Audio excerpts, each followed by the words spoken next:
কি হলো? এইভাবে আমাকে এই নিস্তব্ধ জায়গায় কেন নিয়ে আসলে?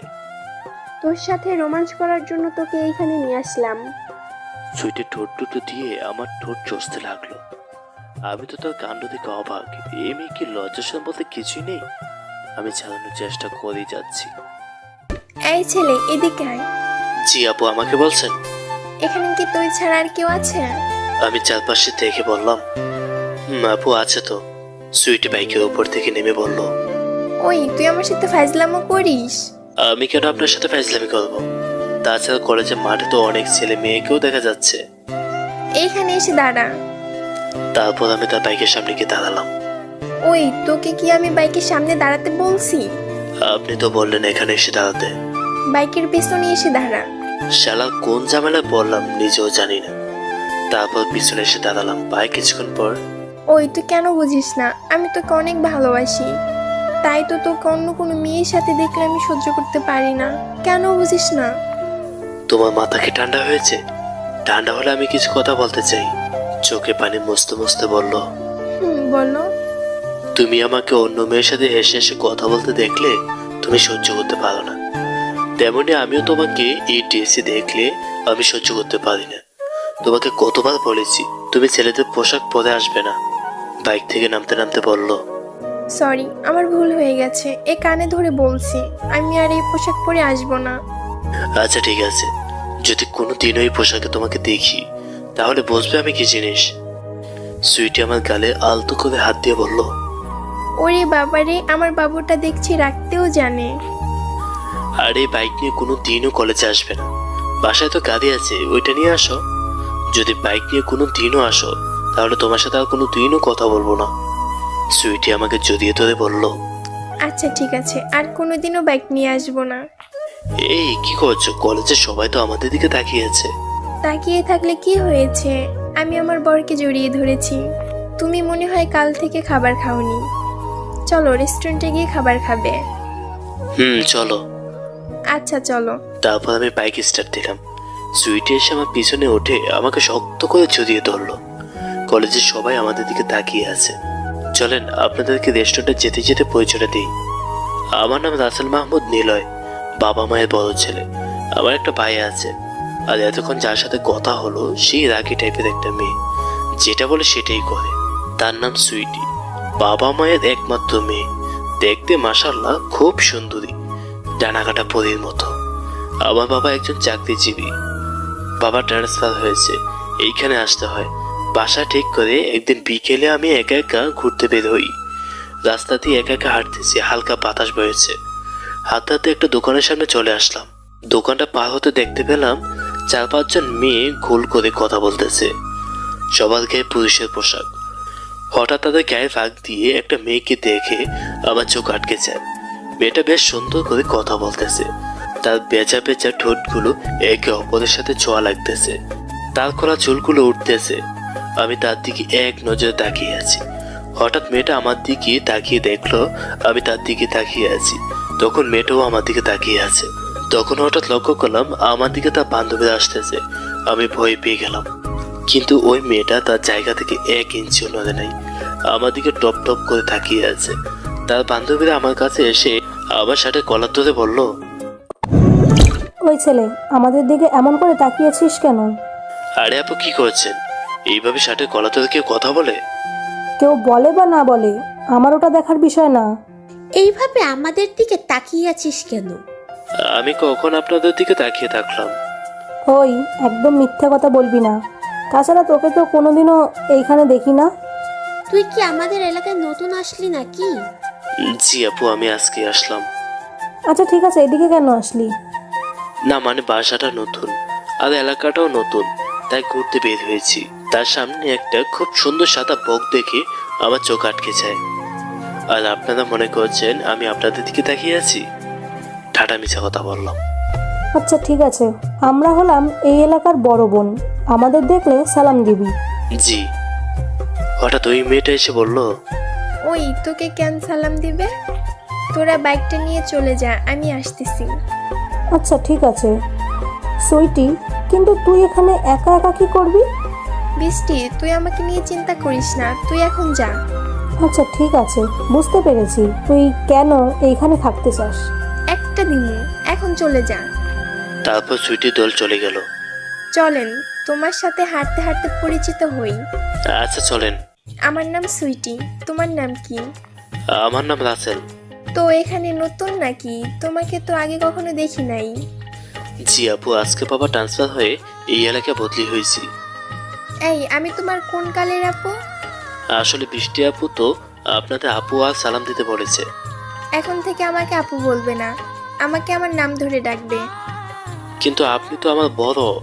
তাতে কি হয়েছে, আমাকে তুমি করে ডাকবে। আমরা হাঁটতে হাঁটতে একটা নদীর কাছে চলে আসলাম। আমরা এখন কোথায়, আর এই নদীটার নাম কি? আমরা এখন মনখানি আছি, আর এই নদীটার নাম মনখানি নামে পরিচিত। আমরা এখানে কেন আসলাম, তোমাকে কিছু কথা বলতে। আমি তোমাকে আমার প্রিয় একটা জায়গায় নিয়ে আসলাম। আজ থেকে তুমি আমার সব কিছুর ভাগিদার হবে। মানে কি, বুঝতে পারি নাই। আমি তোমাকে ভালোবেসে ফেলেছি রাসেল। আমি তো সুইটির কথা শুনে কিছুটা স্তব্ধ হয়ে গেলাম। এই মেয়েটা কি বলে, আমি তো কিছুই বুঝতে পারছি না। প্রথম দেখাতে কি কেউ ভালোবেসে ফেলে? কি হলো, কিছু বলছো না কেন? আপনার সরি, তোমার কোথাও ভুল হচ্ছে। এটা ভালোবাসা না, এটা ভালো লাগে। তুমি ভালো লাগে কি ভালোবাসা বলতেছো? না, এই প্রথম আমি তোমাকে দেখে নর্মালভাবে কথা বলছি, আর তোমার চোখগুলো যেন আমার চোখের সাথে কথা বলতে চায়। আচ্ছা মানলাম আপনি আমাকে ভালোবাসেন, কিন্তু আমারও তো তোমাকে প্রথম দেখাতে ভালো লেগেছে। ভালো লাগলেও কি সবাইকে ভালোবাসা যায়? সবাইকে ভালোবাসা যায় না। তাছাড়া আমিও তোমাকে ভালোবাসতে পারবো না। কেন ভালোবাসতে পারবে না? তুমি কি 8-10টা মেয়ের মতো সাধারণ হতে পারবে? সুইটি মাথা নিচু করে ফেললো। জানি পারবে না। তারপরে আমি ওইখান থেকে চলে আসলাম। এমন করে কিছুদিন চলে গেল। কাল থেকে কলেজে যাব। পরের দিন সকালে উঠে রেডি হয়ে কলেজে চলে আসলাম। গেটে ঢুকতে আপনারা কি ভাবছেন, থাপ্পড়গুলো আমার গালে পড়েছে? আপনারা যদি এটা ভেবে থাকেন তাহলে তাড়াতাড়ি বাস্তবে চলে আসুন। থাপ্পড়ের শব্দ শুনে সামনে তাকিয়ে দেখি সুইটি বাইকে বসে আছে, আর তার বান্ধবীর একটা ছেলেকে 3টে থাপ্পড় দিয়ে উঠবোস করাচ্ছে। আমি সামনে দিয়ে যেতেই বৃষ্টি আমাকে ডাক দিল। এই রাসেল, এদিকে আসো। আমার নাম শুনে সুইটি পিছনের দিকে তাকালো। আমাকে দেখে বেশ অবাক হলো। তার চোখ দেখেই বুঝতে পারলাম। তুমি এইখানে? কেন আসতে পারি না? তা না, কিন্তু কোন ইয়ারে? অনার্স 3য় বর্ষ। ভালো। তা ভালো করে পড়ালেখা করবে, আর কোনো মেয়ের দিকে তাকাবে না। আর কালকে ব্যবহারের জন্য সরি। না ঠিক আছে, আমি আসি। আচ্ছা ঠিক আছে, যাও। তারপর ক্লাস খুঁজতেছি, এমন সময় আমার কাঁধে কে যেন হাত দিল। আমি পিছনে ফিরে তো অবাক। আরে আপনি? সরি, তুমি এখানে? আমি সুইটিকে বললাম। কেন, অন্য কেউ আসার কথা নাকি? না মানে তোমাকে তো নিচে দেখেছি, সেই জন্য বললাম। তুই এত বৃষ্টির সাথে কি কথা বলিস? তার সাথে আমি কখন কথা বললাম? সে তো আমার সাথে কথা বলতে চলে আসে। আজ থেকে ওই মেয়ের সাথে কথা বলবি না। যদি বলি? সুইটি রেগে আমার দিকে আসতেছে। কি বললি? তুই আমার কথা অমান্য করবি? আমাকে পায়ে কে আর দিলাম এক দৌড়ে ক্লাসরুমে চলে আসলাম। এখনো কিন্তু ক্লাসরুম চিনি না, দরজার সামনে দাঁড়িয়ে আছি। এমন সময় আমার সামনে একটা মেয়ে এসে বলল, হাই, আমি মিম, আপনার নামটা বলবেন প্লিজ? আল্লাহ গো, কোন ঝামেলা ফেললে আমাকে। ডান দিকে গেলেও মেয়ে, বাম দিকে গেলেও মেয়ে। এতগুলো মেয়ে আমার কপালে দিতে হয়? আমাকে যদি এতগুলো মেয়ে দাও, তাহলে আমার মতো যারা সিঙ্গেল আছে তারা তো একটাও গার্লফ্রেন্ড পাবে না। কি হলো, আপনি কি ভাবছেন? মিমের কথায় আমার ঘুর কাটলো। না কিছু না, আমার নাম রাসেল। এদিক ওদিক তাকিয়ে মেয়েটার দিকে হাত বাড়িয়ে দিলাম। মেয়েটা হাত মিলিয়ে বলল, আপনি এই দিক ওই দিক কি দেখতেছেন? না মানে ক্লাসরুম খুঁজতেছি। তো আপনি কোন ইয়ারে পড়েন? আমি অনার্স 2য় বর্ষে পড়ি। আপনি? ও, আমিও। চলেন ক্লাসরুমে যাই। তারপরে মিমের সাথে ক্লাসরুমে চলে আসলাম। ক্লাসরুমে এসে বেশ ভালো হলো। কিছু গুলুমুলু গালওয়ালা মেয়ে বন্ধু পেলাম, আর কিছু গোল ফ্রেমে চশমাওয়ালা ছেলে বন্ধু পেলাম। আজকে যে কার মুখ দেখে ঘুম থেকে উঠেছি। ওহো হ্যাঁ, মনে পড়েছে, আমার মুখ দেখে ঘুম থেকে উঠেছি। ক্লাস শেষ করে বের হলাম। যখন গেট দিয়ে বের হব তখন আমার গালে দুটো থাপ্পড় পড়লো। কে মেরেছে দেখার জন্য ফিরতে তো আমি অবাক। সুইটির চোখ রক্ত বর্ণ ধারণ করে দাঁড়িয়ে আছে। আমি গালে হাত দিয়ে বললাম, কেন মেরেছো? সুইটি রেগে বলল, তুই ওই মেয়ের সাথে এত কি কথা বলিস? কোন মেয়ে আর কোথায় কথা বললাম? এখন নেকা সাজা হচ্ছে তাই না? তুই ওই মিম নামের মেয়ের সাথে কথা বলিস নাই? আরে ও তো আমার ক্লাসমেট, তাই তো তার সাথে কথা বললাম, তাছাড়া আর কিছু না। তুই যেন আর ওই মেয়ের দিকে না যাস। ওই তো আমার ক্লাসমেট, আর তাছাড়া আমার বান্ধবীও হয়। তার সাথে কি কথা না বললে থাকা যায় বলো? আমি কেন তোকে কৈফিয়ত দিতে যাব? আচ্ছা ঠিক আছে, তবে কম মিলামিশা করবি। আমি চুপ করে আছি। কি হলো, কথা বলিস না কেন? আমি বাসা চলে যাব, কথাটা বলে হাঁটা দিলাম। সুইটি আমার কাছে দৌড়ে এসে আমার হাতটা ধরে বলল, আমার উপর রাগ করছো তাই না? বিশ্বাস করো, আমি তোমার গায়ে হাত উঠাতে চাই না। সুইটি আমার হাত ধরে বলল, আপনার কথা শেষ হয়েছে? তাহলে এখন আমি যেতে চাই, আমার বাসায় কাজ আছে। হাঁটা দিলাম। সুইটি হাঁটু গিরিয়ে রাস্তায় বসে পড়লো। আমার যাওয়ার দিকে এক দৃষ্টিতে তাকিয়ে আছে। আমি যতক্ষণ পর্যন্ত তার আলগায় হয়ে যাচ্ছি না ততক্ষণ পর্যন্ত সেই আমার দিকে এক দৃষ্টিতে তাকিয়ে আছে। আমি একবার পিছনে ফিরে তাকিয়ে দেখলাম সুইটি এখনো আমার দিকে তাকিয়ে আছে। আমি তারপরে চলে আসলাম বাসায়। বাসায় এসে কলিং বেল চাপলাম। মা এসে দরজা খুলে দিল। কি রে আব্বু, কলেজে কেমন লাগলো? আম্মু আমাকে জড়িয়ে বলল, মা আজকে দিনটা অনেক ভালো কাটলো, যা কখনো বলতে পারবো না। মা আমাকে ছেড়ে দিয়ে বলল, কেন, এমন কি পেয়েছিস যে কোনো দিন ভুলতে পারবে না? মা কথা উত্তর না দিয়ে আমাকে কি দরজার বাহিরে দাঁড়িয়ে করিয়ে রাখবে? আয় ভিতরে আয়। তারপরে বাসার ভিতরে এসে ফ্রেশ হতে চলে গেলাম। সুইটি এখনো রাস্তায় বসে আছে। কিছুক্ষণ পর তার বান্ধবীরা এসে তাকে বলতে লাগলো, এই সুইটি, তোর কি হয়েছে? আর এইভাবে রাস্তায় বসে আছিস কেন? কিছু না, চল বাসায় যাব। তারপর তারা বাসা চলে আসলো। আমি ফ্রেশ হয়ে বের হলাম। আম্মু আব্বু কোথায়? অফিসে গেছে, আম্মু আব্বু কখন আসবে? কিছুক্ষণ পর চলে আসবে। আচ্ছা, আব্বু আসলে আমাকে ডাক দিয়েন, আমি রুমে আছি। আম্মু কাছে এসে বললাম। বুঝতে পেরেছি, আমার কাছে কেন আসলি? তারপর আম্মু আমার কপালে একটা পাপ্পি দিল। আচ্ছা আম্মু, রাব্বি কোথায়? সে স্কুলে গেছে। আচ্ছা, তোর গালে ওটা কিসের দাগ? এই রে, ধরা পড়ে গেলাম নাকি? আমার গালে কি তাপ্পা দাগ আছে নাকি? আমি তো কিছুই বুঝতে পারছি না। আরে মা, এটা কিছু না, আসার সময় কিসের জন্য লেগে গেছে। দেখে শুনে চলতে পারে না? আচ্ছা আমি চাই। রুমে গেলাম।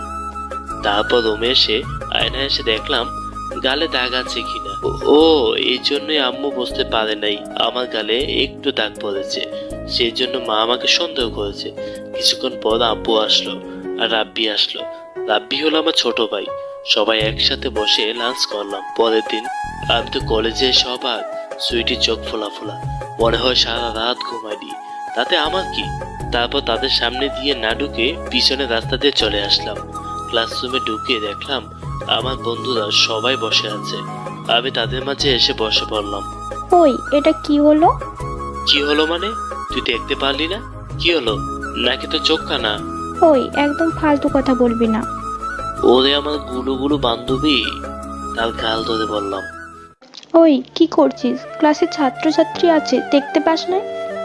এতে লজ্জা পাওয়ার কিছু নেই। তুই আমার বান্ধবী, তাই তো তোর গালে হাত দিলাম। এতে অন্য কেউ কেন বলবে? থাক, তোকে আর বলতে হবে না। ব্যাপারটা কি বলতো? কি সে ব্যাপার? আজকে তোকে এত খুশি খুশি লাগতেছে কেন? ওই, এই ব্যাপার। শোন তাহলে, আজকে আমার মনটা খারাপ, তাই তোদের সাথে আজগুলি কথা বলে ফাইজলামি করে মনটা ভালো করতেছি। এটা কেমন কথা? যাই হোক, কিন্তু কেন মন খারাপ বলতো? ভাবি ছ্যাঁকা দিয়েছে নাকি? ফিক ফিক করে আসতে হবে না পেতনি। আমার কি গার্লফ্রেন্ড থাকলে এইখানে তোর সাথে কথা বলতাম? মুহূর্তের মধ্যেই মিমের হাসা বন্ধ হয়ে গেল। কি? আমি পেতনি? তো এইখানে কি তোর সাথে আর কোনো মেয়ে আছে নাকি যে তাকে পেতনি বলবো? ক্লাসের সবার মনোযোগ এখন আমাদের দিকে। আমি পেতনি হলে তো 14 গোষ্ঠী পেতনি বর। ওই, আমার আব্বুর কি বউয়ের অভাব পড়েছে যে তোর মতো পেতনিকে বিয়ে করবে? তাছাড়া আমার আব্বু আর বিয়েও করবে না। তোর আব্বুকে কে বিয়ে করতে বলেছে? কে? আমি বলেছি? তোর মতো তোদের গোষ্ঠীর মধ্যে যারা আছে তাদের কথা বলেছি। আমার গোষ্ঠীর যেই সব আমার মতো স্মার্ট পোলাপান আছে, তাদেরকে তো একটা একটা পরীর মতো রাজকুমারী আছে, যা রাজকুমারী ছেড়ে কোন দুঃখে তোর মতো পেতনিকে বিয়ে করতে যাবে? শালা শুধু আমার নেই, বোন আমার ধুকো বান্ধবী আমারটা না ফাটা কপাল। তোর ফাটা কপালে হবে কি, ওই জাব্বার আলীটার হবে, কারণ তুই শুধু আমার মতো মেয়েদের সাথে ঝগড়া করিস। মিম খুব নরম সুরে কথাগুলো বলল। ওরে আমার গুরুগুলো বান্ধবীটা দেখছি কান্না ভাবও করতে জানে। আচ্ছা ঠিক আছে, আর তোর সাথে ঝগড়া করব না। হঠাৎ কারো হাতের তালি শব্দে আমাদের ঘুর কাটলো। দেখতে পেলাম আমাদের ক্লাসমেট বন্ধুর হাত তালি দিচ্ছে। আমাদের কারো মনে ছিল না আমরা যে ক্লাসে আছি। ব্রো, সেই হয়েছে, অসাম, এক কথায় অসাধারণ। তোমাদের দুজনকে অসংখ্য ধন্যবাদ। আমাদের মাঝেও একটা ভালো লাগা কাজ করতেছে তোমাদের কাণ্ড দেখে। আমরা ভাবতেও পারি নাই তুমি কালকে এসে আজকে মিমের সাথে এইভাবে মিশতে পারবে। মিম তো লজ্জায় বেঞ্চে মুখ লুগালো। কি মিস মিম, এত লজ্জা পেলে হবে? এইখানে আমরা সবাই ক্লাসমেট, সো এইখানে সবাই বন্ধু। তারপর স্যার চলে আসলো, সবার যার যার সিটে বসে পড়লো। আমরাও ভালোভাবে বসলাম। তারপর ক্লাস শেষ করে স্যার চলে গেল। কলেজ ছুটির পর ক্লাস থেকে বের হয়ে বারান্দা দাঁড়িয়ে আছি। হঠাৎ মিম দৌড়ে এসে আমাকে বলল, কি রে, রাগ করেছিস আমার সাথে? আমি মিমের কথা শুনে চমকে উঠলাম। তারপর তার দিকে ফিরে বললাম, কেন রাগ করব? তো 14 গোষ্ঠীর কথা বলেছি তাই মনে হয় রাগ করেছিস। আরে না। তাহলে আমার সাথে ক্লাসে একটাও কথা বলিস নাই কেন? তুই তো লজ্জা পেয়ে চুপ হয়ে গেলি, তাই তো তোর সাথে কথা বলি নাই। আচ্ছা তোর নাম্বারটা দে তো। কেন, নাম্বার দিয়ে কি করবি? যদি কোনো কিছু ভুলে যাই তাই তোর কাছ থেকে জিজ্ঞাসা করব। আচ্ছা নে, 017। আচ্ছা বাই, ভালো থাকিস, গাড়ি চলে আসছে। তারপর মিম চলে গেল। আমি নিচে এসে বাসার দিকে রওনা দিলাম। পিছন থেকে হঠাৎ কেউ একজন আমার হাত ধরলো। আমি পিছনে ফিরতে সে আমার বুকে এসে গোপটি মেরে জড়িয়ে ধরলো। আমি তো অবাক, সাথে সাথে বললাম, আপনি কে আর আমাকে জড়িয়ে ধরছেন কেন? কিন্তু আমি ব্যর্থ, আমি তাকে ছাড়াতে পারলাম না, কারণ সে আমাকে অনেক শক্ত করে জড়িয়ে ধরলো। আমি তার মুখটা আমার বুক থেকে উঠিয়ে দেখে আমি তো অবাক। আরে এটা তো নীলিমা আপু। আরে নীলিমা আপু কি করছেন? তারপর সে আমাকে ছেড়ে দিয়ে বলল, রাসেল, কেমন আছো? আমি ভালো আছি, আপনাদের কি খবর? ভালো আছি। তুই এখানে কেন? আমি এই কলেজে এডমিশন হয়েছি। তো ভাইয়া কেমন আছে? একটা বড় নিঃশ্বাস ফেলে বলল, ভালো আছে। আন্টি আঙ্কেল কেমন আছে? ভালো আছে। আর আপনি এইখানে কেন? চল ওইখানে বসে বলি। নীলিমা আমার হাত ধরলো। হঠাৎ বাম সাইডে চোখ পড়লো। হায় হায় আল্লাহ, জানেন না সুইটি আসতেছে এদিকে। নীলিমাকে নাও জানিয়ে থাপ্পড় মেরে ফেলে সুইটি কাছে এসে বলল, আমি তো শুনে অবাক। আরে নীলিমা আপু, আপনি এখানে? আর আপনি রাসেলকে চিনেন নাকি? আমি সুইটির কথা শুনে অবাক হয়ে গেছি। এই মেয়ে নীলিমা আপুকে কি করেছিল? নীলিমা আপু অবাক হয়ে বলল, কিন্তু তুই কিভাবে রাসেলকে চিনিস? তুমি 2 মিনিট ওখানে দাঁড়াও, আমরা এখন আসতেছি। বলে সুইটি আমার হাত ধরে টানতে টানতে একটা নির্জন জায়গায় নিয়ে আসলো। কি হলো, এইভাবে আমাকে এই নিস্তব্ধ জায়গায় কেন নিয়ে আসলে? তোর সাথে রোমাঞ্চ করার জন্য তোকে এইখানে নিয়ে আসলাম। সুইটের ঠোঁট দুটো দিয়ে আমার ঠোঁট চষতে লাগলো। আমি তো তার কাণ্ড দেখে অবাক। এই মেয়ে কি লজ্জাশরম বলতে কিছুই নেই? আমি ছাড়ানোর চেষ্টা করেই যাচ্ছি, কিন্তু আমি ছাড়াতে পারছি না। আমি ব্যর্থ হয়ে গেলাম। সুইটি আমাকে শক্ত করে জড়িয়ে ধরলো।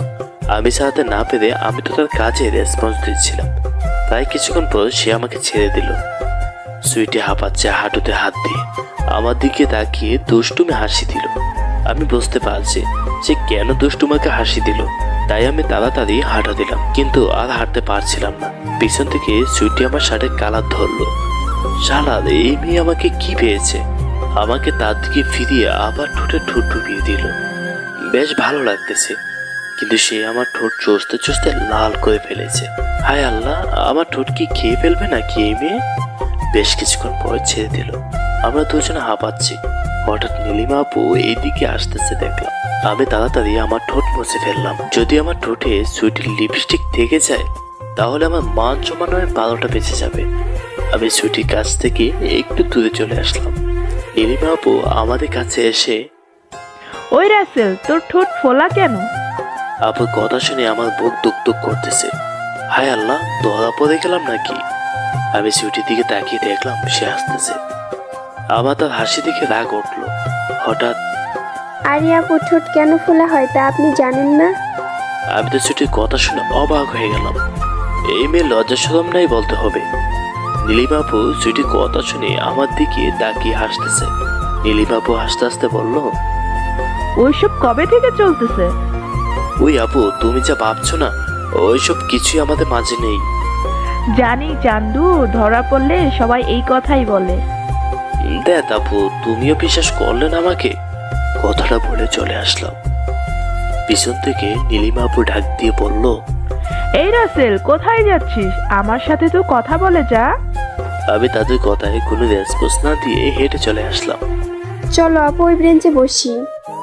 তারপরে তারা বেঞ্চে এসে বসলো। তো আপু, তুমি রাসেলকে কিভাবে চেনো? রাসেলের বাসা আর আমার বাসা একই গ্রামে। আমরা দুজনের ভাই বোনের মতন থাকতাম। একদিন আমি একজনের প্রেমে পড়ে যাই। তারপরে আমার রিলেশনশিপ চলতে থাকে।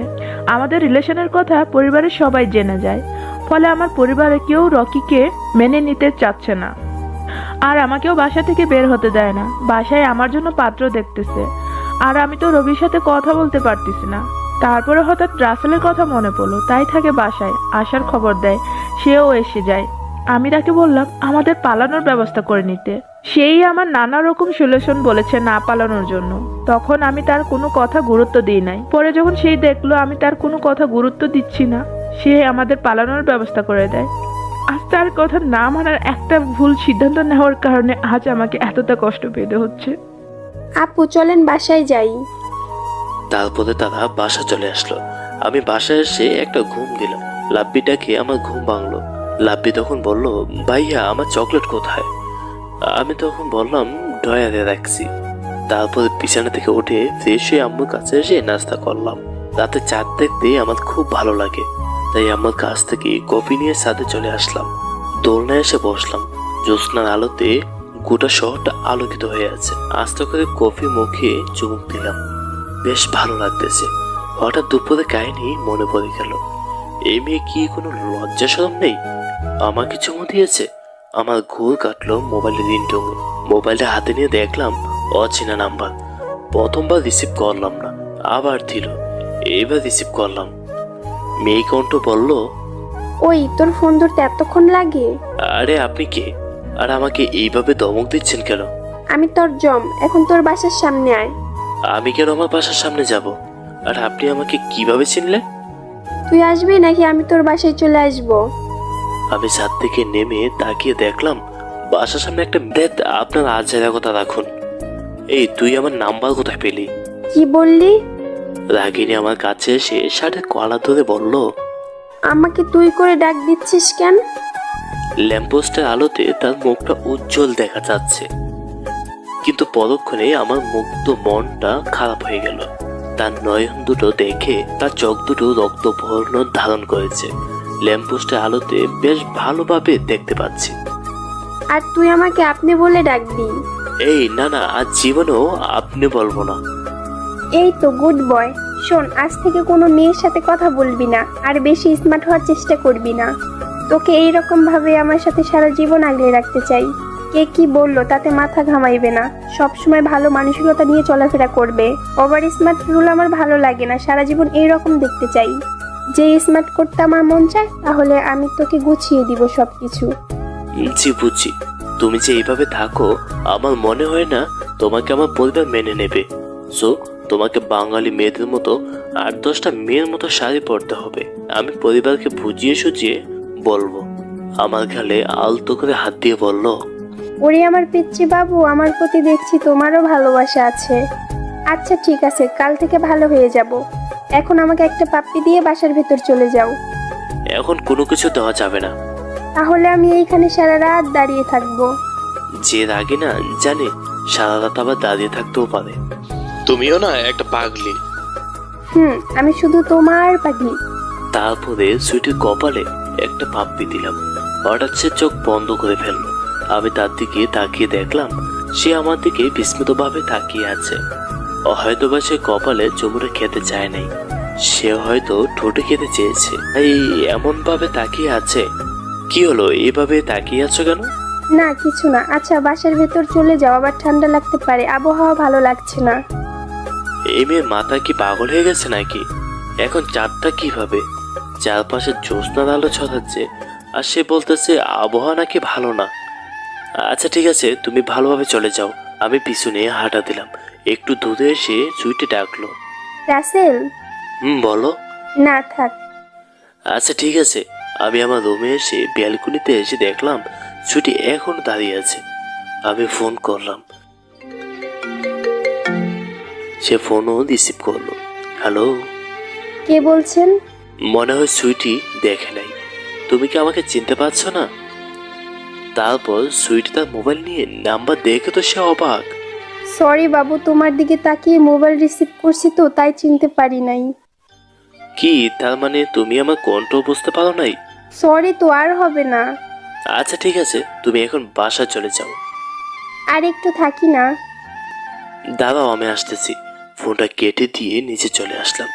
আমি গিয়ে বাইক স্টার্ট দিলাম। ওঠো। তারপর সুইটি বাইকে বসলো। আমি বাইক স্টার্ট দিয়ে চালাচ্ছি। সুইটি আমাকে শক্ত করে জড়িয়ে ধরে আছে। বাহ, রোমান্টিক মোডে আছি, ভালো লাগতেছে। কিছুক্ষণ পর এক বড় বিল্ডিং এ চলে আসলাম সুইটির কথা মতো। কি হলো, দাঁড়ালে কেন? তো কি করব? কি করবে মানে? গেট দিয়ে ব্যাগ ঢুকিয়ে দাও। বাসা ডাকাত। আমার বাসা? কি তোমার বাসা? সুইটি হাসতেছে কিন্তু আমাকে বুঝতে দিচ্ছে না। আমার। এখন এত কথা না বলে গেট দিয়ে ব্যাগ ঢুকিয়ে দাও। বয়ে বয়ে বাইক গেটে দিয়ে ঢুকিয়ে দিলাম, কিন্তু দারোয়ানের কাজ দেখে খারাপ লাগলো। আমি বাইক ঢুকিয়ে দেওয়ার মতোই দেখলাম চাচা সালাম দিল। বুঝতে পারলাম এটা সুইটিকে দিয়েছে। বাইকটা পার্কিং করলাম। আমি গাড়ি থেকে অবাক হয়ে গেছি। এতগুলো গাড়ি যদি এক বাসা থাকে তাহলে গাড়ি কোম্পানি বড়লোক হবে না তো আর কি হবে? কিন্তু তার পরিবারে শুনছি মাত্র 3 জন আছে। তাহলে এতগুলো গাড়ি কার জন্য? আর বাসাটাও বেশ বড়। এখন আমি আসি। আসি মানে? চলো আব্বু আম্মুর সাথে তোমাকে পরিচয় করে দেই। আজকে না আমার ভীষণ ঘুম পাচ্ছে, ঘুমাতে হবে। আমাদের সাথে আমার বাসায় থেকে যাও।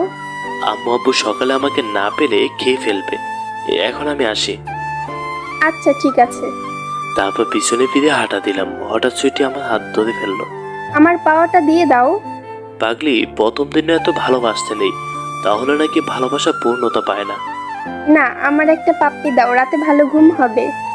তারপর তার কপালে একটা পাপ্পি দিয়ে তার কাছ থেকে বিদায় নিয়ে বাসা চলে আসলাম। কিরে মামুনি, এত রাতে কোথায় ছিলি? আমি তোমার জামাইয়ের কাছে গিয়েছিলাম। এই মামুনি, এটা কেমন ফান? মা, এটা কোনো ফান না, সত্যি বলছি। আমি তোমার জামাইয়ের কাছে গিয়েছিলাম। তাই? করলাম ব্যাগটা পিছনে নিয়ে হাঁটতে হাঁটতে একটা ফুলের দোকানে চলে আসলাম। কলি থেকে কিছু ফুল নিয়ে নিলাম। আমি কলিওয়ালা ফুল খুব ভালো লাগে।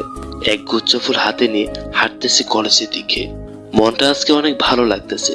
হয়তোবা প্রিয় মানুষকে কাছ থেকে ভালোভাবে দেখতে পারবো, যে জন্য মনে হয় এত খুশি খুশি।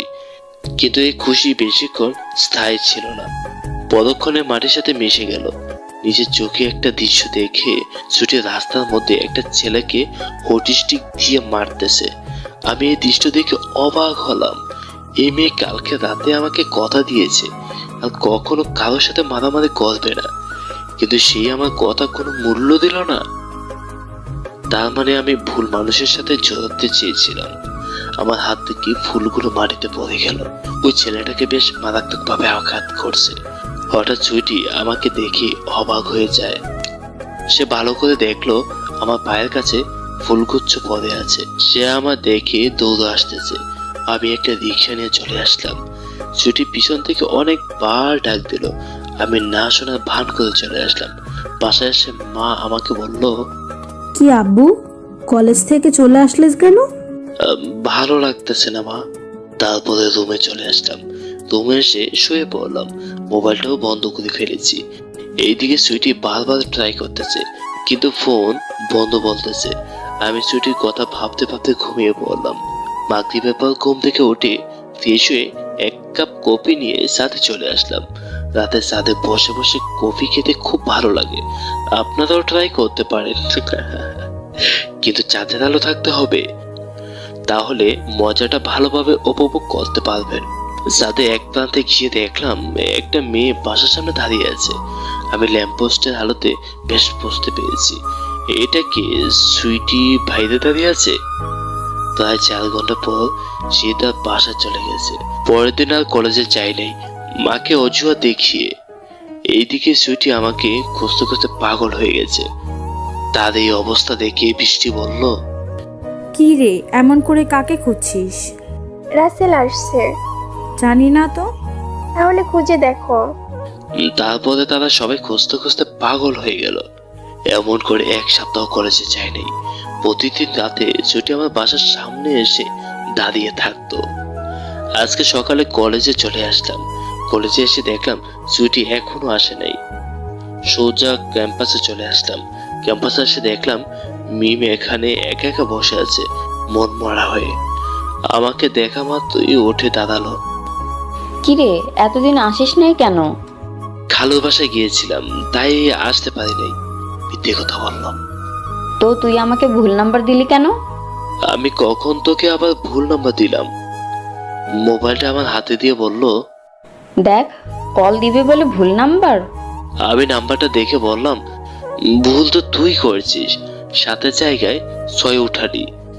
তারপর দুজনে বসে হেসে হেসে কথা বলতেছি। হঠাৎ আমাদের সামনে সুইটি এসে বলল, এখানে হচ্ছেটা কি? হচ্ছেটা কি মানে বুঝতে পারি নাই। এখানে হেসে কি করছিলে? আমি হাসবো কি হাসবো না তাতে আপনার কি? এখানে কোনো হাসাহাসি চলবে না। আমি আমার বন্ধুর সাথে হাসবো, তাতে আপনার কি? এইখানে আপনার কোনো সমস্যা হচ্ছে? সব সমস্যা তো আমার হচ্ছে।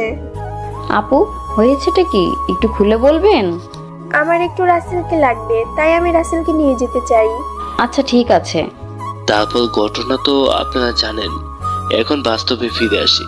বাইক নিয়ে আমরা দুজন একটা রেস্টুরেন্টের সামনে চলে আসলাম। সুইটি এখনো আমাকে জড়িয়ে ধরে আছে। এই সুইটি, এখন বাইক থেকে নামো। আর একটু থাকি না। এটা কেমন পাগলামি, এখন বাইক থেকে নামো।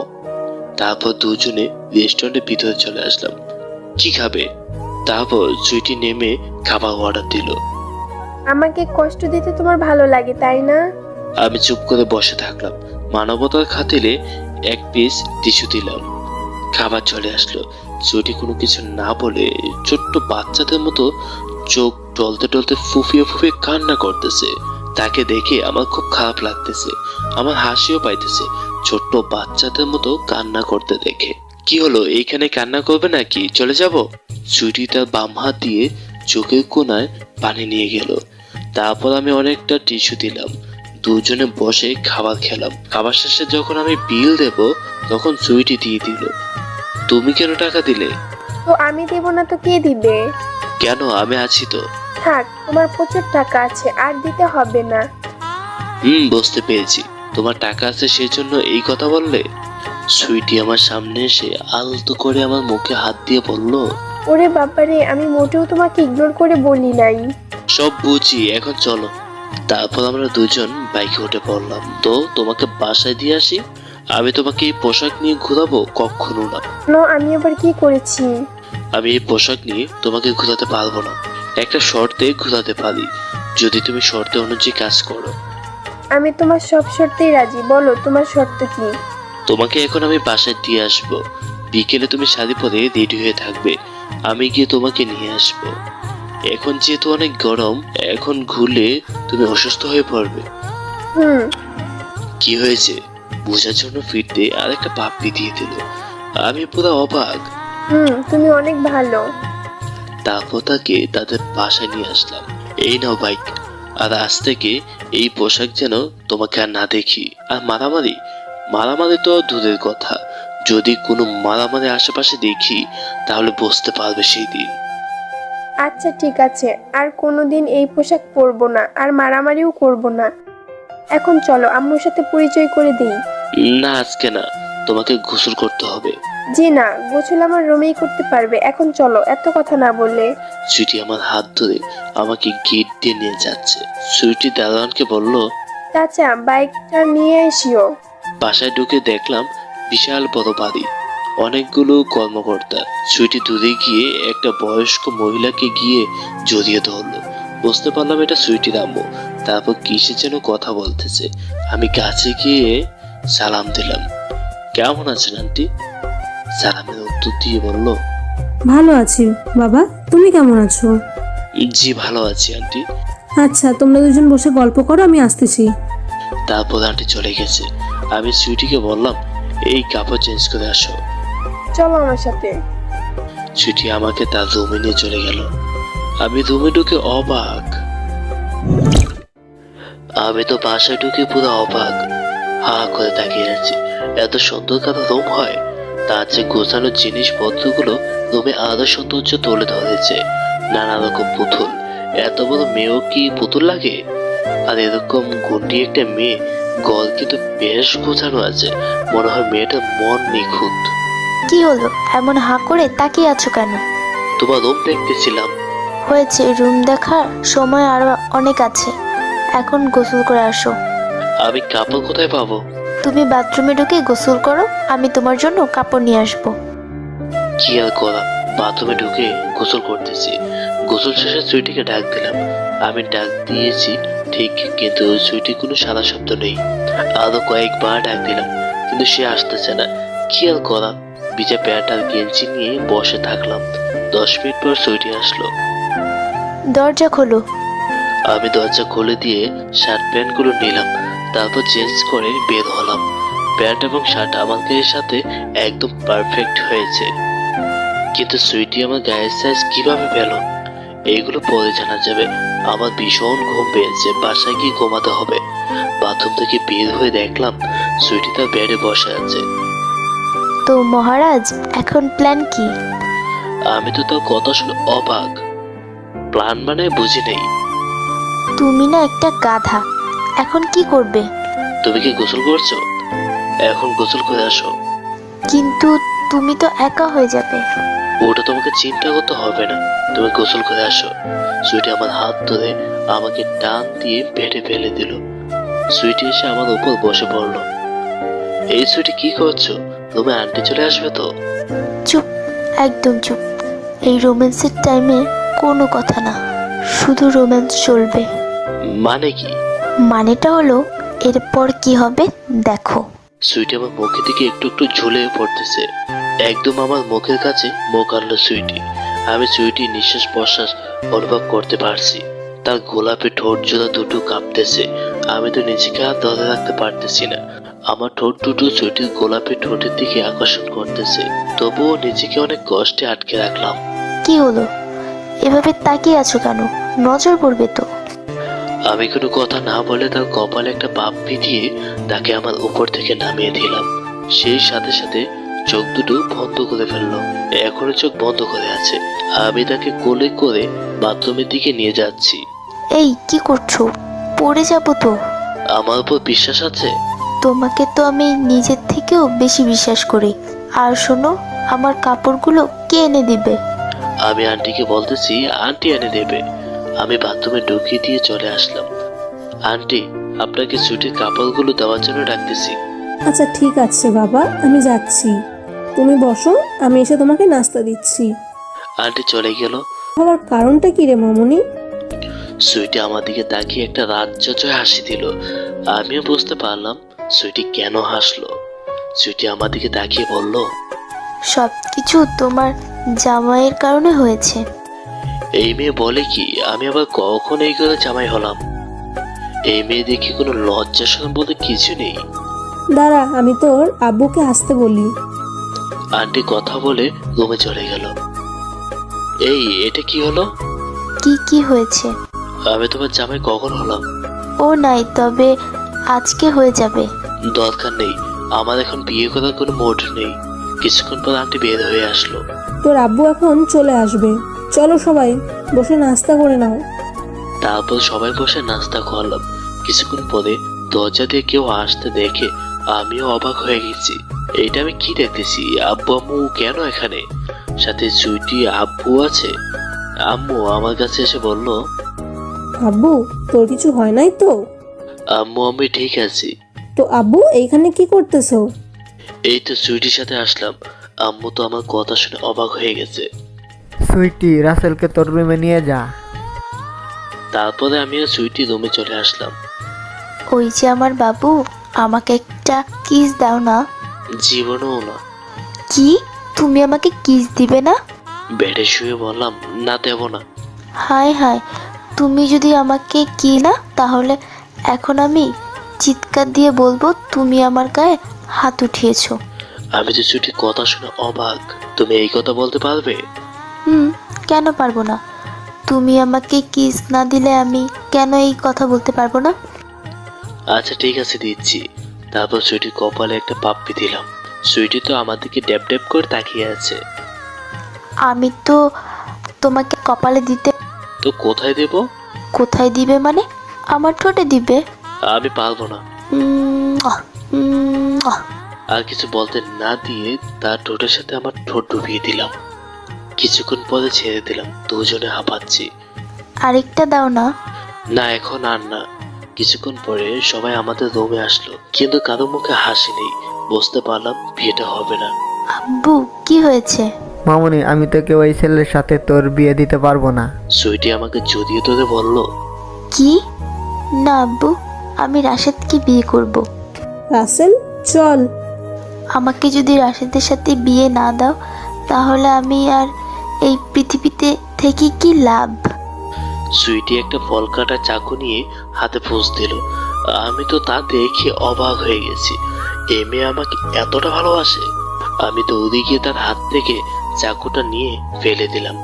তারপরে তাকে বেডে রেখে আমি হাতে ব্যান্ডেজ করে দিচ্ছি, কারণ সুইটির বাসার সব কিছু আছে, তাই বাইরে থেকে ডাক্তার ডাকতে হয় নাই। এটা কেমন পাগলামি বলতো? আমি রাশেদকে ছাড়া বাঁচবো না। সুইটির বাবা বলল, পাগলি, আমরা তোদেরকে সারপ্রাইজ দিতে চেয়েছিলাম, কিন্তু তোরা উল্টা আমাদেরকে সারপ্রাইজ দিলি। যাই হোক, 20 তারিখ তোদের বিয়ে। তারপর সবাই আমাদের রুম থেকে বের হয়ে চলে গেল। সুইটি তো বিয়ের কথা শুনে আমাকে জড়িয়ে ধরছে। মাই ডিয়ার বর, পরের প্ল্যান কি? কেন, একটা ক্রিকেট টিম উঠাবো। থ্যাংক ইউ সো মাচ আমাদের সাথে থাকার জন্য। গল্পটি কেমন হয়েছে অবশ্যই কমেন্ট করে জানাবেন, আর আপনাদের প্রিয় মানুষদেরকে গল্পটি শোনাতে ভুলবেন না।